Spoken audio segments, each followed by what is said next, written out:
Salut tout le monde, j'ai des lunettes. Salut tout le monde, aujourd'hui on parle de Sherlock et on répond à la question est-ce que je l'écoute ou pas? Est-ce qu'on dirait que j'ai une moustache? Plus ou moins, whatever. Là c'est full concept parce que pas au moment où je filme la vidéo, visiblement je suis chez moi, mais au moment où vous allez la voir, je vais être à Londres. Je vais quand même publier des vidéos, je vais publier mes vidéos comme à l'habitude. Donc d'où le concept, je vais parler de Sherlock qui se passe à Londres quand je suis à Londres. D'ailleurs, je pense qu'ils sont en train de filmer la 4e saison en ce moment. Si je vois Benedict Cumberbatch, je lui dirai allô de votre part. La gang te dit allô Ben. Ok. Sherlock, c'est une émission qui joue à BBC, mais les 3 premières saisons sont sur Netflix. Moi, c'est là que je l'ai écouté parce que visiblement, dans mon appart, j'ai pas BBC. J'ai rien. J'ai juste une télé sur laquelle j'ai Netflix. Puis 1,64. Donc, c'est seulement 3 saisons à date. Puis ce qui est vraiment le fun, c'est que seulement 3 épisodes par saison.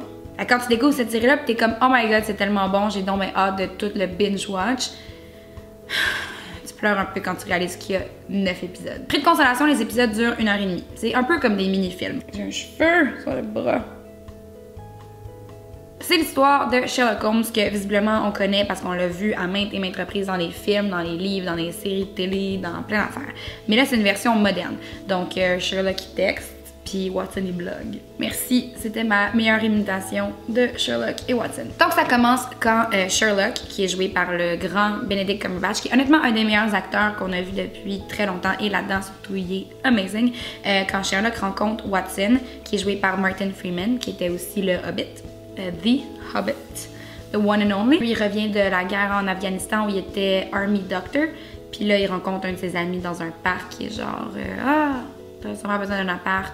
Voici mon ami Sherlock qui lui aussi a besoin d'un appart parce que personne ne veut habiter avec parce qu'il est weird. Ils décident d'habiter ensemble au 221B Baker Street. D'ailleurs, c'est mon... Et s'ensuit 9 épisodes de pur bonheur. Maintenant, je vous donne les 5 trucs à garder en tête quand vous allez vous demander est-ce que je devrais écouter Sherlock ou pas. Premièrement, demandez-vous est-ce que vous êtes patient. Moi, on s'entend, je l'ai pas écouté à la télé pendant que ça jouait, je l'ai écouté sur Netflix quand je me tentais. Mais les gens qui ont écouté la série pour de vrai sur BBC ont dû attendre comme 3 ans entre chaque saison, un truc de fou. Déjà, la 4e saison sort en 2017, je pense, qui est comme... faut s'armer de patience si vous aimez la série. Les épisodes sortent pas à chaque...